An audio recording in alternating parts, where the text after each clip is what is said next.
a lot of agents have had their first hire and it was a bad experience. And it's kind of like, I pet a dog once, it bit, and I don't want to ever pet a dog again. And that's not the right approach, right? I think almost pretty much 99% of the agents that I work with, the only way for them to achieve their true financial goals and to achieve the lifestyle that they desire is going to be through hiring one, maybe two, could be three amazing staff members for their real estate business. So it's not something that they can escape, and it is escaping is futile. So Kathleen, let's start with, kind of what do you say to the agent that is like, I don't have all my systems organized. I'm not very organized. I'll get organized, then I'll hire the person. What do you say to that agent who's kind of in that first state? So we need salespeople to be really great salespeople. We need salespeople to really hone their sales craft. Mm-hmm. They don't ever have to get really good at being organized because that's where the complementary element of being on a team comes in. What we do need is to be able to capture what are the expectations that are in this agent's head about what kind of support, what does that look like? What is it that they want people to do so that they will be like, yes, that's exactly what I needed. So there are some tools and techniques to be able to do that. You can have a virtual assistant. You can have someone locally be able to just capture in a checklist to start with, what do you like to have done? What are the tasks?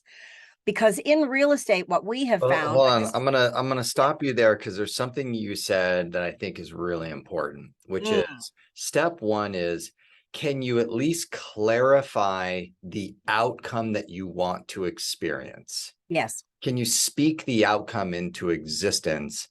Yes. And if you can do that reasonably well, the details of the tasks and the process and the SOP, those are actually pretty easy to figure out. But I find that the agent gets stuck when they're trying to outline the details for the assistant, and then they get stuck in, they hate writing out those details. I understand. Just clarify the outcome. I think you is that— so cast the vision of what it is that you want it to look like, to be like. What do you want clients to experience? What do you want your listing appointments to be like when you go on them? What do you like it to be like when you go on showings with your buyers? So that casting the vision is the beginning. You can do that by talking to yourself on Zoom and record it. Yes, exactly. And just capture that, so at least someone can hear that from you. This is why in my company, I don't mean for this to be advertising, but this is why we started a systems documentation division of my company, because we found that the whole real estate industry has this process backwards, that salespeople get really great at what they do, and then they realize at a pivotal point in their career, they don't have systems. Correct. So 80% of a real estate transaction is common. 20% of it are the personalities and the different kind of property, and there's an easement or, whatever it is, right? This is my 20th year in real estate. This is my 10th year of having this coaching business. And so we have dealt with many hundreds by, one to many thousands of real estate agents to be able to see like, oh, this is common. Agents who've been in business 30 years are multimillionaires, still don't have systems. Correct. And a system— people shouldn't also feel bad about that. It's normal in our industry.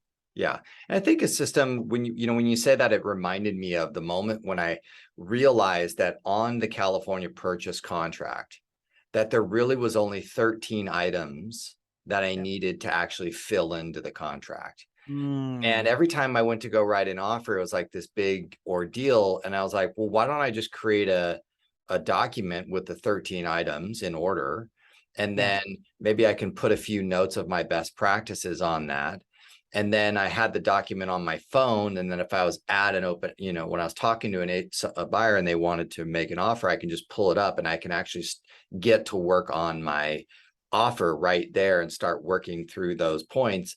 And then when I come back to my desk, at that point, I already have all 13 items that I needed for the contract. Yes. And so it just like that is an example of a system that I was like, oh, duh. Like, oh, Oh, wait, I have a system. Woohoo! Right? yes. So it doesn't have to be terribly complicated, and Right. it just needs to be able to make sense. But this is also where, what's happening on this part of the journey is that we're separating sales functions from operations functions. We're really pulling out what are the critical items to be done. And that is a process for agents that have been doing everything themselves and maybe using a transaction coordinator for compliance, that it's all meshed together for them. Okay, so this is now where we separate. What are the $200 to $2,000 an hour tasks that you do as a salesperson? And what are the $20 to $50 an hour tasks that you have your operations person do or people do? So what does that look like of being able to separate it out? And then there's all kinds of tools. We could go deep down a rabbit hole here, but Yeah, but we'll do that. We'll save that for later. I wanted to stop at this point because what I'm hearing too is this is where kind of leadership versus manager. Yes. So first is trying to really get it out of your head, but a lot of the agents are still would be like, well, Patrick, I don't have any systems right now, so therefore I'm not going to hire the assistant and then if they did hire the assistant one time, it was kind of a disaster in the process. Maybe the assistant created a process and then the agent didn't use it. Yes. And so then now we're in this weird space of, well, I tried to create some systems and it didn't work. And therefore, I'm stuck back doing the same stuff I've always done. Right. So what is any advice around this kind of this reoccurring theme in real estate agents world? Yes. Two elements here. One of which is it's okay to have situations that didn't work out. It's no different than dating. It's no different than prospecting, where, okay, a bunch of people said no, a bunch of things didn't work out, deal went sideways. Okay. So what are you going to learn from it is you still want what you want. You're still going to find a way to make it work. So it's okay to have failure in there. Now, what are you going to learn from that? The other piece is, from a mindset perspective, is that you're going to recognize, to become the leader, that you are not going to have all the answers, and you are not going to do this by yourself, and you are not the best at it. So the trust in the fact that operations people are going to be really good at their job and they're going to have your back is one of the first ticks. That is, oh no, right? The micromanaging, they're not going to do it the way I like it. They're not going to do it as good as me. Hey, you're not the best at operations. You're a salesperson. It's okay. You might be good at it. You might have a certain standard that you want. Okay, well then articulate that standard. And then you give feedback to reach that standard. You make sure you've hired the right talent to reach that standard. But then you go be a great salesperson and let them be a great operations person. So yes, you inspect what you expect to a point, but then you build trust and you have the mindset that you're not the end all be all. And this is reinforced in one of my favorite books, which is Marshall Goldsmith's What Got You Here Won't Get You There. Okay. There are habits that I'll speak collectively, right? Because we're all high achievers, that we get in order to reach this level of achievement that don't necessarily make us the greatest leaders or the best boss, because we're not going to be able to drive other people the way we drove ourselves. Yes. No, that's a really good point. And so on that trust and letting them work out the systems, work out the kinks, like this week, one of my coaching clients, she was like, well, my assistant made a mistake. Yes. Right. And I'm like, great. And of course they made a mistake. Right. So like that, because you're working through this beginning phase of your relationship. Correct. So talk to us about this beginning phase and kind of where agents kind of screw it up in this process of Ace Bay handing over the reins of, hey, operations manager, hey, admin leader, hey, my wonderful new team member that I love and adore and I want to win with you. hey, here is responsibility for something that's important in my business and my career. I'd like you to turn it into something that's awesome, better than I could. Yes. Right. And Yes. then they make a mistake. Yes. Now what? So important that you have the mindset yourself that mistakes are going to happen, and we're going to use everything to fail forward. We're going to use everything to learn from it. We're going to use everything to make the system better, because when something doesn't go well or as planned or as hoped, then the first question is, where did the system fail? The next question can be, was there a training issue? The third is, does this person not know they had a blind spot, they had a bad attitude, they were tired, or they just made a mistake. They just went too fast and forgot. Because this is the hard part in operations. Speed and accuracy are not really friends. Yes, that is rings very true exactly to one of my last experiences. And I feel like one of our great coaches was saying, hey, you're barraging your assistant in too many different ways. You're texting, you're calling, you're emailing, you're kind of task loading. You asked them to fulfill on some projects, but you're throwing too many things at them in the day. And so mistakes occur when that speed and distraction and switching tasks, mistakes occur in that process. Correct. Not because of their lack of attention to detail, but it also is some responsibility back on the leaders, kind of communication style and interruption patterns. Correct. So I experienced, like, I have a listing appointment in 10 minutes, like, okay, wow. Yeah. For an hour. Right. And you were supposed to do that thing for me. Right. And that was supposed to already be done. And they were finishing up, but I called and I interrupted them with this new project with all kinds of urgency. And then, oh, by the way, that thing then gets delayed, and or I had to hurry up and try and finish it, and I made a mistake. Right. So could you talk a little bit about, so this has been helpful because it's like I just experienced that. So take me back through those three things that you said. Was the failure, system failure, training failure, or was this literally just a mistake? Or maybe this person didn't realize, they forgot, they were tired. There can be personal failure in there, but it's the third thing. It's not the first thing, like they don't care, or, they don't really have my back, or I can't trust them. If you go there first, oh, this is going to be so painful for you and for the operations person. Because, also, this is where empathy really comes in working on a team, because you're supposed to be different from each other. And salespeople don't think the same way operations people think, right? Salespeople love quality results, and operations people love to get it right. They love accuracy. They love to check things off and get them done. So they do not want to make a mistake for you.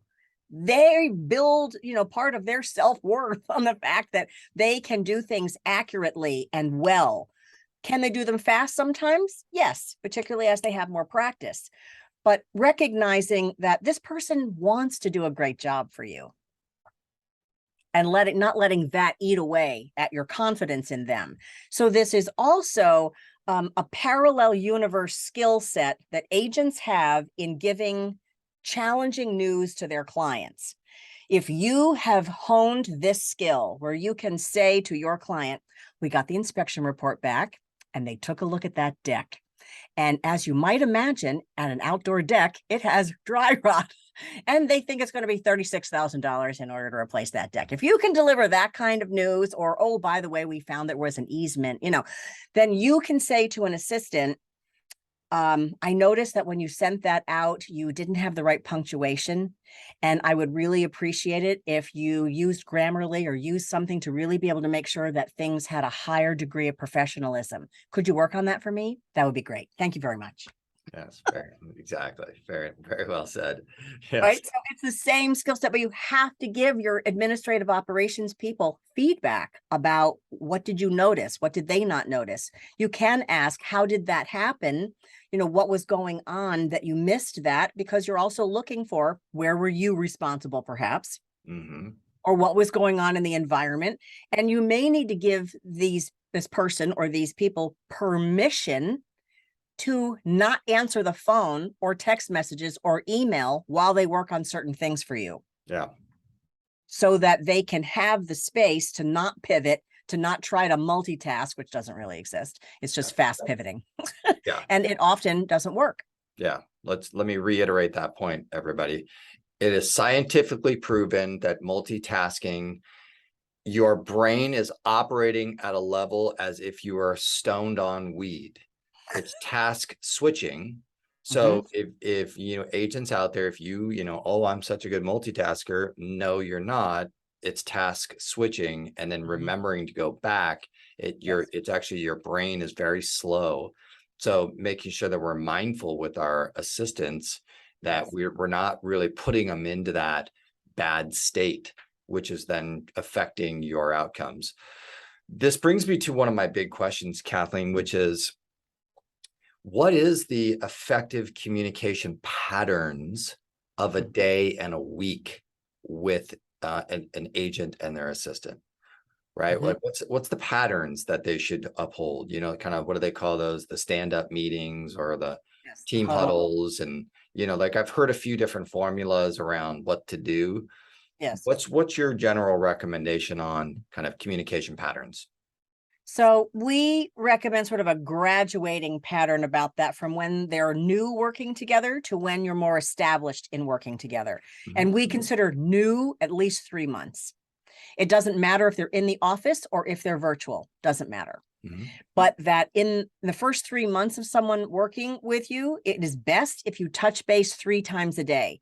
First thing in the morning, middle of the day before or after lunch, and maybe 2 hours before they're supposed to have their shift end working for you, because they should have an end time. They shouldn't be on call all the time. And the purpose of that doesn't have to be long. At least one of those should be voice to voice, so that they are learning. You're learning each other's patterns, what is stressful to you. If someone was upset about something, that you're honest. In writing, that is lost. Text messaging, we have in our agent bonus module, the Keep Calm Guide for better communication. You don't manage by texting. It's not the vehicle in which you give a lot of direction. It's okay to say, can you have that for me at 2 o'clock? Or I need a key, or, you know, but you want to be able to have conversation. And in particular, you want to set priorities, establish deadlines, get updates, and allow for an exchange of questions and answers. That's good. Yeah, that was a really good. Can you repeat that again? Set priorities. Set priorities, establish deadlines, get updates, and then have an exchange of questions and answers. Yeah, very well done. The other thing that you're also teaching each other is to gather those things together, which stops all the interruptions all the time. Now, as a technique for that with agents who want to get something out of their mind, so that they don't forget. Okay, well, create a tool between the two of you where on the agent's phone, you can brain dump whenever you need to, but that's not creating an interruption. Yes. Right. And so that can be done. There's plenty of software, you know, available to be able to do that. And texting can be okay as long as they're not expected to respond to that or acknowledge that, because that's like eating popcorn. Yeah. And right? I think you're 100% accurate. Like, I don't think like a text message of a thought that you have that you want to follow up with your assistant, do not do that via text. Like, start building your notes on your iPhone, or start, you know, get like a monday.com where it's just a good idea for your assistant or something for us to discuss at a future date. Like, keep that to yourself, but capture it. And then, you know, at one of your meetings, bring that back up. Yes. Because I think the interruption of the text that creates anxiety for the assistant. If they constantly are like, oh my God, did they text? Did they text? when they're, trying to be in a deep flow state with Right. accomplishing important things for you guys, and then they're being interrupted by you, and they can't tell if it's urgent or not urgent. So Right. save your urgent for urgent, but Right. all the rest of your communication, keep it away from them, and build your own little, library to review with them at the Yes. appropriate setting. Makes a lot of sense to me. Yes, because we teach admin that agents are idea machines, and we want them to be idea machines because there's always something new flowing. Well, we don't want to stop that, but we just want to channel it, right? And then be able to decide, preferably in a weekly meeting, of, okay, here are all your ideas that we've collected now. So let's put some timeframes on them: summer, winter, fall, third quarter, fourth quarter, this week, next week, and be able to say, oh yeah, and that one, I don't even want to do that one anymore. Just let that one go, right? And so you're going to evaluate those ideas. And from having big, hairy, audacious goals, right, you should really only be working on like 3 projects at a time, not 12. Right. So if you also get your assistant and you haven't had one for a long time or have never had one, and you have like 75 things that you want to dump all over it, okay, well, make a list. And then, you can start to prioritize them. And then, you pick 3. Yeah. Then you work on those, and then you can move on. You maybe put one on hold, and then you can substitute, but you don't want to also overwhelm. So if you have a daily check-in in the beginning, if that's 3 times a day, maybe you move to twice a day, you still probably want to touch base once a day, particularly if you're not in the office a lot as an agent, and or if your operations person or people are remote. This is a relationship. Spend a minute on FaceTime or pick a Zoom, right? Have an agenda, 4 things you're going to talk about, and then let it be 10 minutes. You have that to give, and they can show up for you. So if you're also thinking about, well, what are they doing all the time, right? That I'm not there, or that they're not with me. Well, then you set up systems for that. So you can see what's on their calendar. Are they time blocking? Did they get things done within whatever system? Could be as simple as a spreadsheet, can also be fancy software where are things going? So that you're building trust with transparency and accountability. So if you touch base daily and then you meet weekly, you could have a monthly meeting that's more in depth, and we have sample agendas for that. But to be able to look at, what are the things that are hot that you need to talk about? And then where are you working on the business, not just in the transactions? Because that's also where sales and operations is in cooperation. Right. Yeah. Very good. Yeah, that was all very helpful. What a great rant. Thank you. So good. My experience is showing. Yes, I know. I love it. Right. Let's keep going. What other questions do I have? I'm too much absorbing all the great stuff that you just shared. What else do we need to know about becoming a better leader? Yes. Right. You and I before we were online, we were talking about this, being the micromanager, annoying manager is very different than being this leader that's, creating the future. The people are growing and they're expanding and they're achieving within your organization. So could you kind of speak to some of this kind of common mindset of the micromanager versus a true leader mindset? Yes. And, there are a variety of styles of leadership depending on what book you read or, what website you go to. So the idea being that there is a traditional model of leadership where the CEO, the lead agent, the team leader has goals, and then all these people work for you and they're going to help you achieve your goal. That's not so popular anymore with the workforce. Correct. The workforce has their own ideas, their own goals, their own desires, and that will be true if you're also creating a team with agents. They have their own goals, their own lifestyle preferences. And then how are you now as a leader supporting everyone to achieve their goals that collectively achieve, quote unquote, your goals, right? The company goals, the team goals. But now as a leader, it's not all about you. Now as a leader, it's about what can you do to support, mentor, encourage, and I'll use the term inspire, but I'm in the midst of reading The Buddha and the Badass. Mhm. And so I loved what Vishaan had to say about stop trying to inspire people and just be inspired. And by you being inspired to achieve, to do, to learn, you in turn will give other people the permission and the license to be like, okay, let's do this. And you want to also have a mission, have a vision that's bigger than you. It's not about just selling houses. Right, Like, do you want to make a difference in your community? You know, right. what is it that you believe in, that you stand for, that then attracts the people on your team to want to work with you, and that then attracts the clients who also resonate with you? I'm reminded of our dear mutual friend, Vanessa Rosenblum's company, Pro RA Staffing and Hire Lab. They did a job posting of a team that said something like, if you don't know and understand Seinfeld references, you shouldn't work here. Yes. And the flood of resumes was like, yes, I love this, you know, and that Yeah, we're, you know, we're irreverent people. And if you know, and so it totally worked. yeah. And they got all of these people that were like, you're my people. Yes, I love that. I want to drill down to one very simple thing that you said in there. I remember when on our last hire, the way that I wrote the job description was, we want this leader, admin leader, I forgot what the term what I use. I want you to help us create a 5-star customer experience. Yes. It wasn't, I want you to help us sell 500 homes and get more referrals.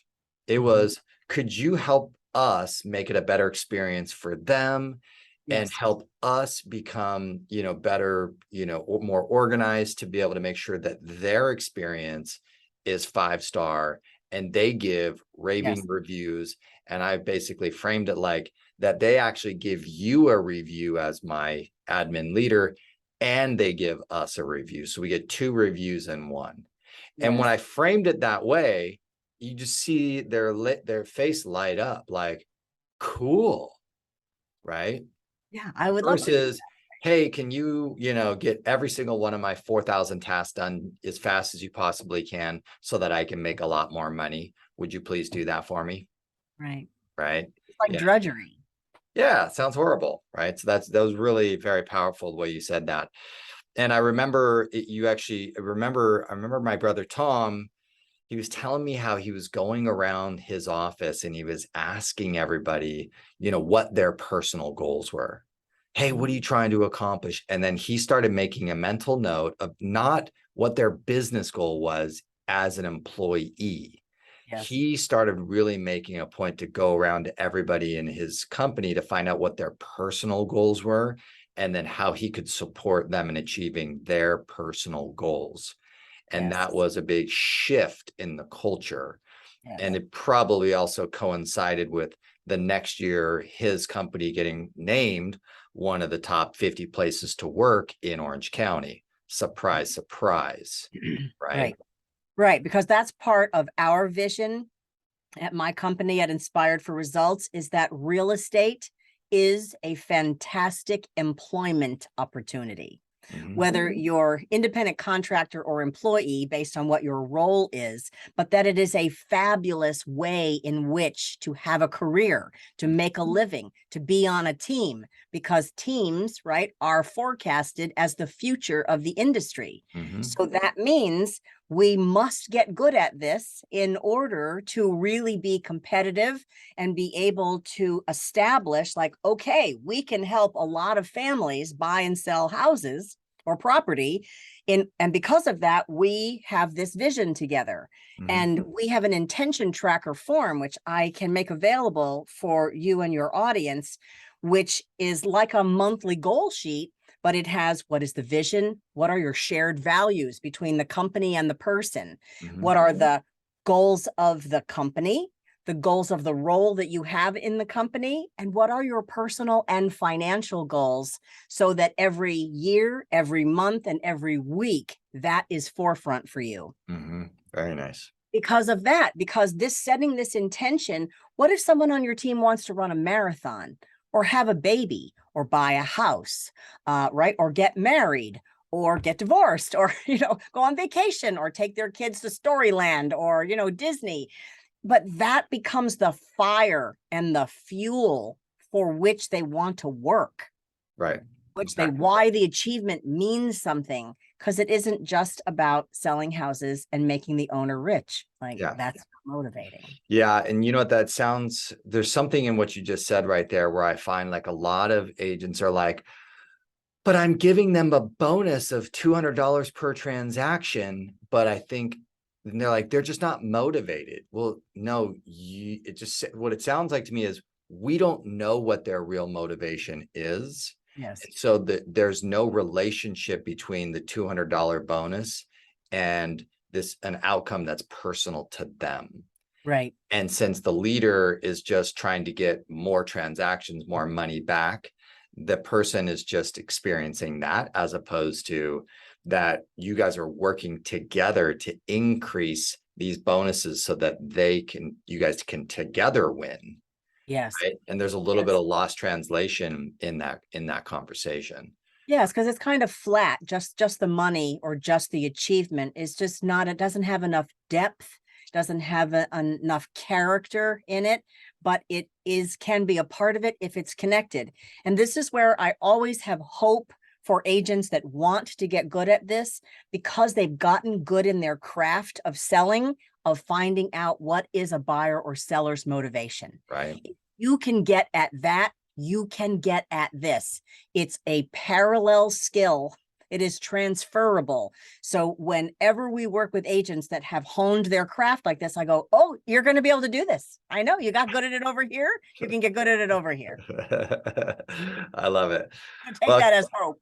Yeah. Kathleen, any final kind of maybe some leadership books, for those people that are really like, they've never really had staff in their life. Maybe they've been an employee or they've just been a real estate entrepreneur most of their life. And they've always just grinded everything out and, micromanaged everything on themselves. Any good kind of books or recommendations, as we wrap it up here? So one angle first is, it's okay if you don't want to do this. If you don't want to be a leader, if you don't want to learn to have process and structure and give feedback and mentor other people, it's okay, but it means you shouldn't do it. So just be really honest with yourself about that. Just because it's fashionable, just because it's the trend, it's also okay if you realize you'd like to be an independent individual agent that has support from a transaction coordinator and a marketing person that you hire, on the side. Right. That's okay. If you are intrigued by this idea, like, yes, I would like to get good at this, then okay, we have our first symptom that's a good sign for you to actually pursue this. So the basic book is The 1 Minute Manager by Ken Blanchard. Mm-hmm. It's been around 1 million years. Yeah. And it's now called The New 1 Minute Manager because they made it more team friendly. There is a book for the assistant. I think it's called The Leader Assistant, that was written by an assistant to also be able to see that. Michael Hyatt has written a book about being an assistant. I know I got it down over here too. I've got it on the shelf. Yeah. Mm-hmm. Right. Adam Hergenrother and Hallie Warner wrote The Founder and the Force Multiplier. The Founder and the Force Multiplier. Okay. Right. And so they're in the Keller Williams brokerage. And so they still work together. She is his chief of staff. And so that's another version. But I also want to just encourage people. What about did you ever read the Rocket Fuel? Oh, yes. From EOS Worldwide. Mm-hmm. Yes. So from Traction. Mm-hmm. Rocket Fuel is an excellent book. Okay. Yeah. So that you have a visionary and you have an integrator or an implementer, right? And so this is sales and operations coming together in our world. And the author of Traction is from the real estate industry. So it does have some great connections in there. But it's also okay to see if you read these books and you're like, well, that's not the way I want to do it. You're allowed to develop your own culture, your own style, your own way of doing things, as long as you're learning about leadership. We're actually going to be launching a leadership training and coaching program for agents in January. Cool. We have it now for operations people. Awesome. Well, we'll have to do this again as you get that launched and introduce it to everybody.